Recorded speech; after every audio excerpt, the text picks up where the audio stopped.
The Russian military has begun a brutal assault on the people of Ukraine. Without provocation, without justification, without necessity, this is a premeditated attack. Vladimir Putin has been planning this for months, as we've been saying all along.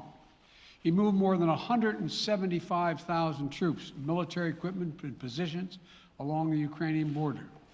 He moved blood supplies into position and built a field hospital, which tells you all you need to know about his intentions all along.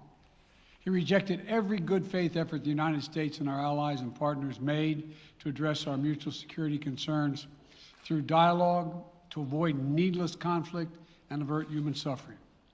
For weeks, we have been warning that this would happen. And now it's unfolding largely as we predicted. In the past week, we've seen shelling increase in the Donbass, a region in eastern Ukraine controlled by Russian-backed separatists. The Russian government has perpetrated cyber attacks against Ukraine. We saw a staged political theater in Moscow, outlandish and baseless claims that Ukraine was about to invade and launch a war against Russia, that Ukraine was prepared to use chemical weapons, that Ukraine committed a genocide. Without any evidence, we saw a flagrant violation of international law in attempting to unilaterally create two new so-called republics on sovereign Ukrainian territory. And at the very moment that the United Nations Security Council was meeting to stand up for Ukraine's sovereignty, to stave off invasion, Putin declared his war. Within moments, missile strikes began to fall on historic cities across Ukraine. Then came the air raids, followed by tanks and troops rolling in. We've been transparent with the world.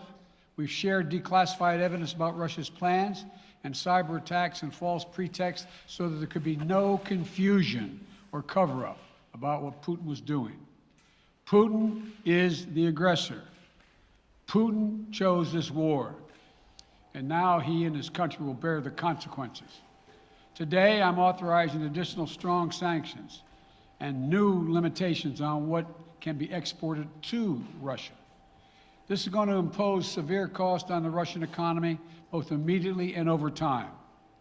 We have purposely designed these sanctions to maximize the long-term impact on Russia and to minimize the impact on the United States and our allies. I want to be clear, the United States is not doing this alone. For months, we've been building a coalition of partners representing well more than half the global economy. 27 members of the European Union, including France, Germany, Italy, as well as the United Kingdom, Canada, Japan, Australia, New Zealand, and many others, to amplify the joint impact of our response. I just spoke with the G7 leaders this morning, and we're in full and total agreement. We will limit Russia's ability to do business in dollars, euros, pounds, and yen to be part of the global economy. We'll limit their ability to do that. We're going to stunt the ability to finance and grow the Russian military. We're going to impose and we're going to impair their ability to compete in high-tech 21st century economy. We've already seen the impact of our actions on Russia's currency and the ruble, which early today hit its weakest level ever in history. The Russia stock market plunged today. The Russian government's borrowing rate spiked by over 15%. In today's actions, we've now sanctioned Russian banks that together hold around $1 trillion in assets. We've cut off Russia's largest bank, a bank that holds more than 1/3 of Russia's banking assets by itself, cut it off from the U.S. financial system. And today, we're also blocking 4 more major banks.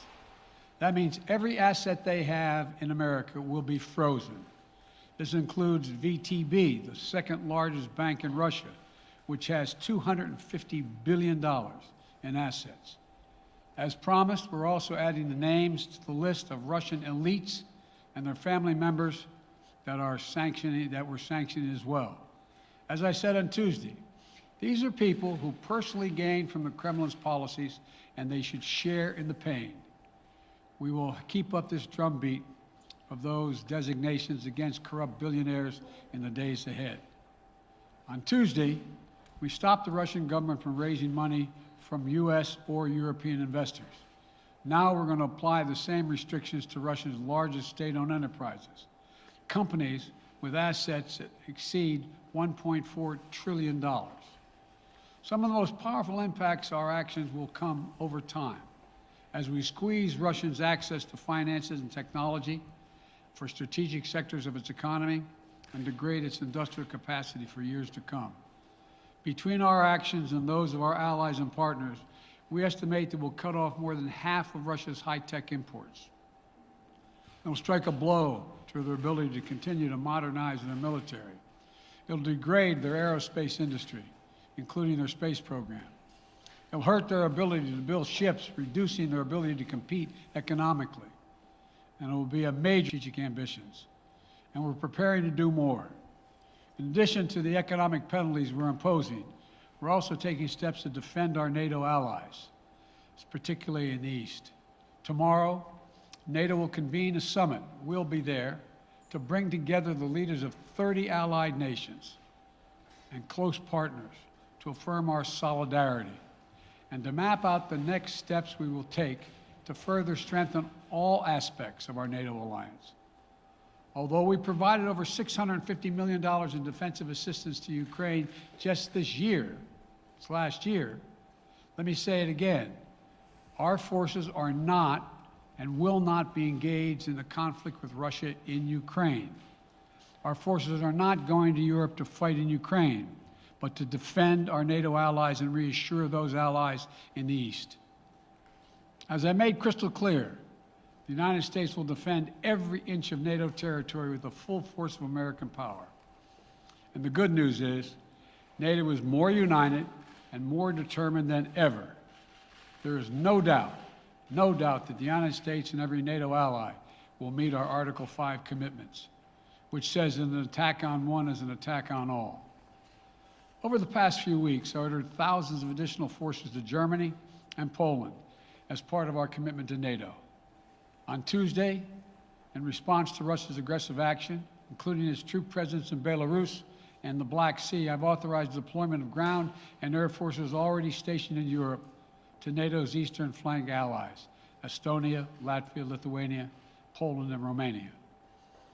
Our allies have also been stepping up, adding the other allies, the rest of NATO, adding their own forces and capabilities to ensure collective defense. And today, within hours of Russia's unleashing its assault, NATO came together and authorized and activated an activation of response plans. This will enable NATO's high readiness forces to deploy and when and where they are needed to protect our NATO allies on the eastern boundaries of Europe. And now I'm authorizing additional U.S. force capabilities to deploy to Germany as part of NATO's response, including some of the U.S.-based forces that the Department of Defense placed on standby weeks ago. I've also spoken with Defense Secretary Austin and Chairman of the Joint Chiefs, General Milley, about preparations for additional moves should they become necessary to protect our NATO allies and support the greatest military alliance in the history of the world, NATO. As we respond, my administration is using the tools, every tool at its disposal, to protect American families and businesses from rising prices at the gas pump. You know, we're taking active steps to bring down the cost, and American oil and gas companies should not exploit this moment to hike their prices to raise profits. You know, in our sanctions package, we specifically designed to allow energy payments to continue. We are closely monitoring energy supplies for any disruption. We've been coordinating with major oil producing and consuming countries toward our common interest to secure global energy supplies. We are actively working with countries around the world to elevate collective release from the strategic petroleum reserves of major energy consuming countries. And the United States will release additional barrels of oil as conditions warrant. I know this is hard and that Americans are already hurting. I will do everything in my power to limit the pain the American people are feeling at the gas pump. This is critical to me. But this aggression cannot go unanswered. If it did, the consequences for America would be much worse. America stands up to bullies. We stand up for freedom. This is who we are. Let me also repeat the warning I made last week. If Russia pursues cyber attacks against our companies, our critical infrastructure, we are prepared to respond. For months, we've been working closely with the private sector to harden our cyber defenses, sharpen our ability to respond to Russian cyber attacks as well.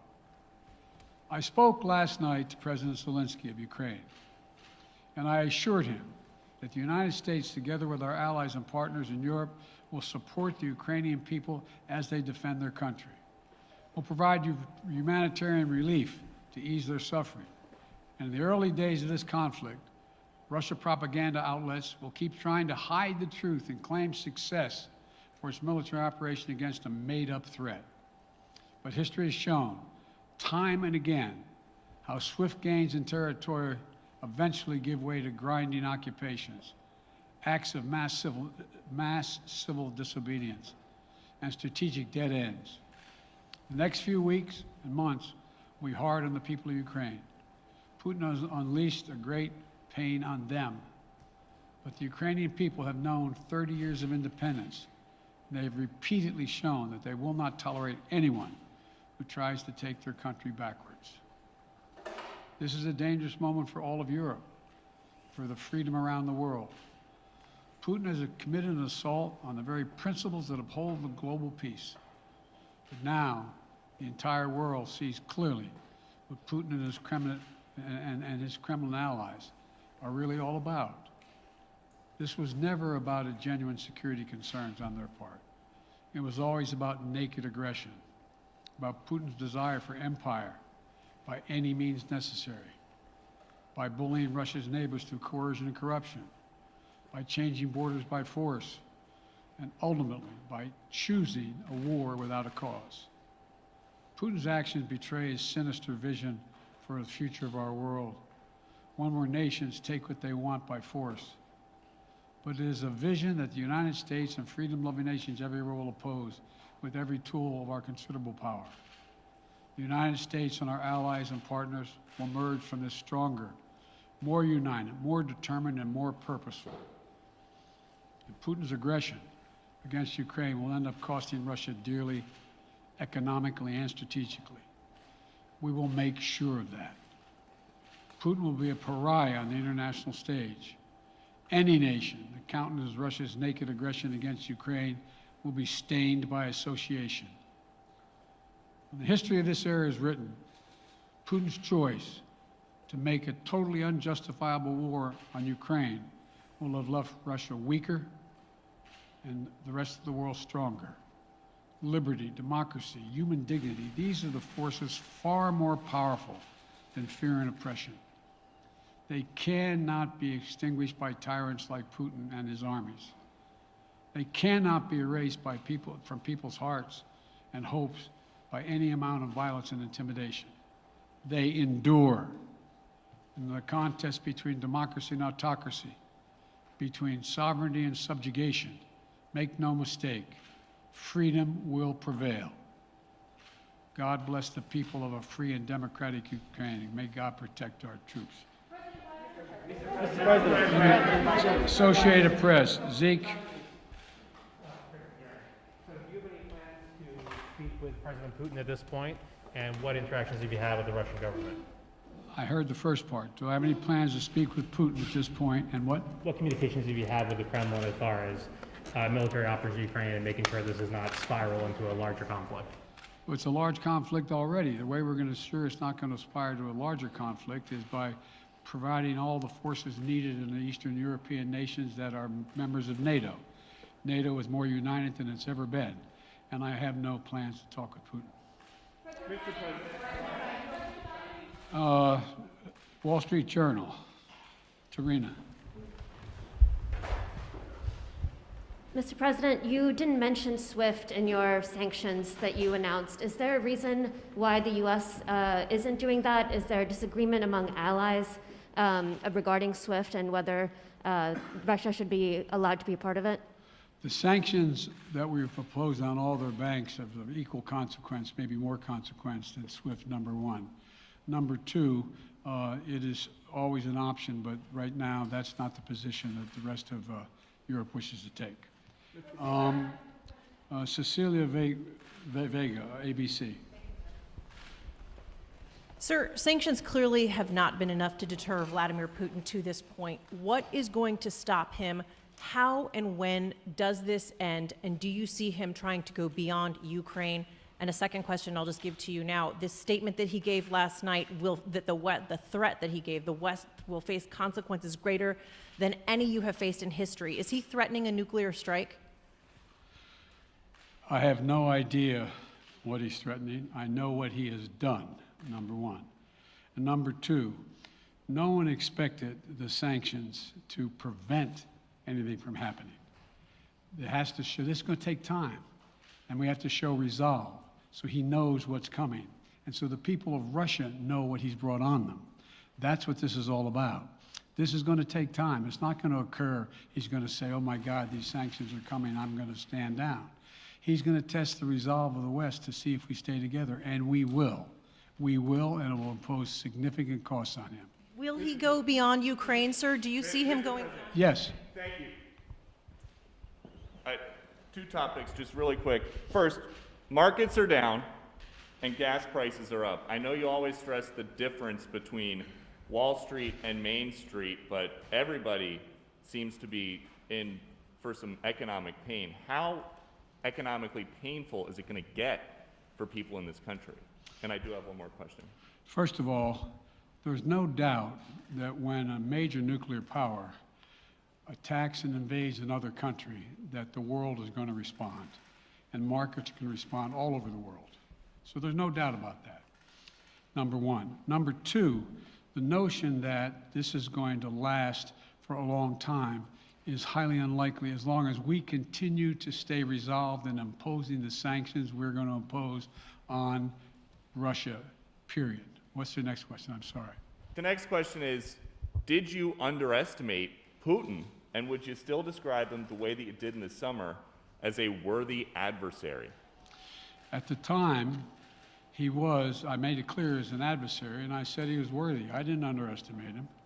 And I've read most of everything he's written. Did you read the, I shouldn't, I'm not a wise guy. You heard the speech he made, almost an hour's worth of speeches, why he was going into Ukraine.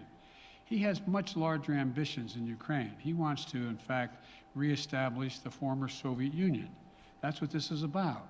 And I think that his ambitions are completely contrary to the place where the rest of the world has arrived. And with his ambitions, you're confident that these devastating sanctions are going to be as devastating as Russian missiles and bullets and tanks? Yes, Russian bullets, missiles, and tanks in Ukraine. Yes, I am. Thank you, President Biden. If sanctions cannot stop President Putin, what penalty can? I didn't say sanctions couldn't stop him. You've been talking about the threat of these sanctions for several weeks now. Yes, but the threat of the sanctions and imposing the sanctions and seeing the effect of the sanctions are two different things.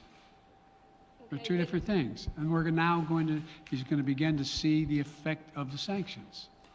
And what will that do? How will that change his mindset here, given he's because attacking it will so Ukraine weaken as we his speak? country that he'll have to make a very, very difficult choice as to whether to continue to move toward being a second-rate power or, in fact, respond. You said in recent weeks that big nations cannot bluff when it comes to something like this. You recently said that the idea of personally sanctioning President Putin was on the table. Is that a step that you're prepared to take? And if It's not a bluff, it's on the table. Sanctioning President Putin? Yes. Why not sanction him today, sir? Mr. President? Why not sanction him today, sir? Mr. President, if I can, you detailed some severe and swift new sanctions today and said the impact it will have over time. But given the full-scale invasion, given that you're not pursuing disconnecting Russia from what's called SWIFT, the international banking system, or other sanctions at your disposal, respectfully, sir, what more are you waiting for? Specifically, with the sanctions we've imposed exceed SWIFT. The sanctions we imposed exceed anything that's ever been done. The sanctions we imposed have generated 2/3 of the world joining us. They are profound sanctions. Let's have a conversation in another month or so to see if they're working. Yes. Can I ask you about Zelensky? Sir, you spoke to Vladimir Zelensky yesterday, sir? What's the risk that we are watching the beginning of another Cold War, and is there now a complete rupture in U.S. and Russian relations? There is a complete rupture right now in U.S.-Russian relations if they continue on this path that they're on. And in terms of a Cold War, that depends. You have the vast majority of the rest of the world in total opposition to what he's doing, from Asia to South America to Europe to around the world. And so it's going to be a cold day for Russia. The idea, you don't see a whole lot of people coming to his defense. And are you, if I could follow up, sir, are you urging China to help isolate Russia? Are you urging China to help isolate Russia? I'm not prepared to comment on that at the moment.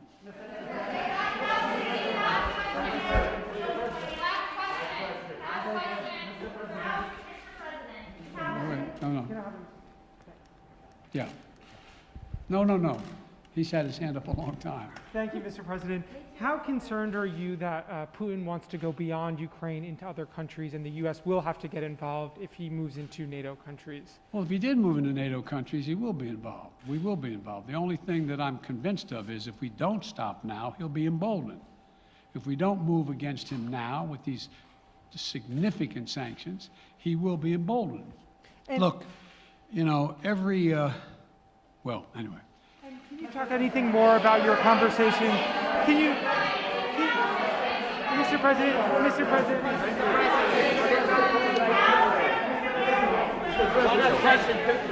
Why not sanction Putin directly today? I'm sorry, I can't hear you. Sir, India, which is a major defense partner of the United States, is India fully with you on the issue of Ukraine and Russia? Does the Defense Department of the United States? Sir, India is one of your major defense partners. Is India fully in sync with the United States on Russia? We're in consultation with India today. We haven't resolved that completely. One more question. Okay, thank you all very much. Thank you.